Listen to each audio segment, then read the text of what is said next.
everyone, it's Fitz with the Walk and Talk after Kansas State 78-73 victory over West Virginia. Really nice win for the Wildcats for a couple reasons. First, they trailed at halftime. They gave up 42 points in the first half, so they really clamped down on the Mountaineers in the second half. Kind of followed the script that maybe we saw at Iowa State, less dramatic of a comeback. K-State kind of got control of this thing a little bit earlier in the second half with some really good basketball. That was as fun a basketball as Kansas State's played in a long time for a good 10-minute period in that second half.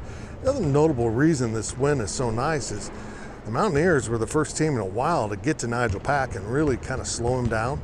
He had 13 points. He didn't shoot it well from the field. I think he was 1 of 4 from 3, so not a good night for Nigel in terms of shooting.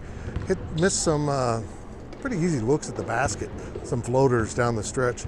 So the fact that they did go ahead and win this game with Nigel struggling so much was really, really impressive. Marquise Noel had 21 to lead the team, but really Mark Smith has just really turned out to be a special player for Kansas State. He makes himself available for passers on cutting to the basket so well, and this was a great passing performance by this team. Also, I probably should note Ish Massoud came in, gave some great minutes, got to the line quite a bit.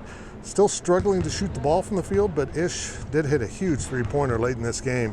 That might have been K-State's last field goal. I think K-State went without a field goal the last 3.5 minutes or so as the game got a little testy, a little chippy down the stretch. But K-State is now 1 game below 500 in the Big 12.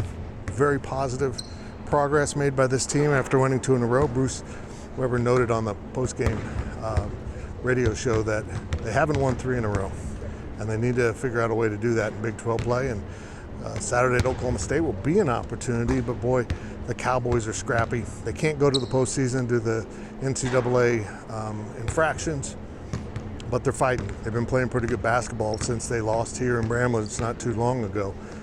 That's a good matchup for K-State. It'll really test the fortitude of this team. And the one thing this team, as I've said over and over, has lacked all season is consistency. They just don't consistently perform at a high level.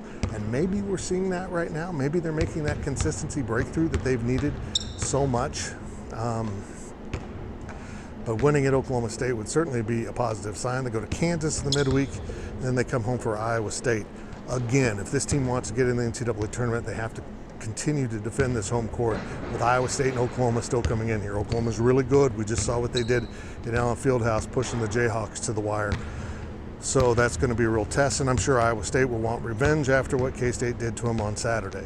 But win those 2 games and find another way to win a game, and I think you're on the bubble. You find a way to win 2 more games, I think you're in the tournament. That's the work they've done as they kind of prove Bruce Weber's bamboo metaphor true. This team's growing a lot as this season goes on, and as I said, it was a really great passing performance, a great team performance. Weren't so good on defense or rebounding in the first half, but boy, they really delivered in the second half with much better basketball as this team played in front of a really sparse crowd. I'll talk about that on my Tuesday daily delivery because it was as small a crowd as I've seen. I'll get into that quite a bit. Man, I don't know if this team could make the tournament. They have a lot of work to do, not just in terms of wins, but they can't have a bad loss or anything. But they are certainly putting up a fight, putting themselves in a position to get to the postseason. And when I say postseason, I don't mean the NIT, I mean the NCAA tournament. We'll see if they can.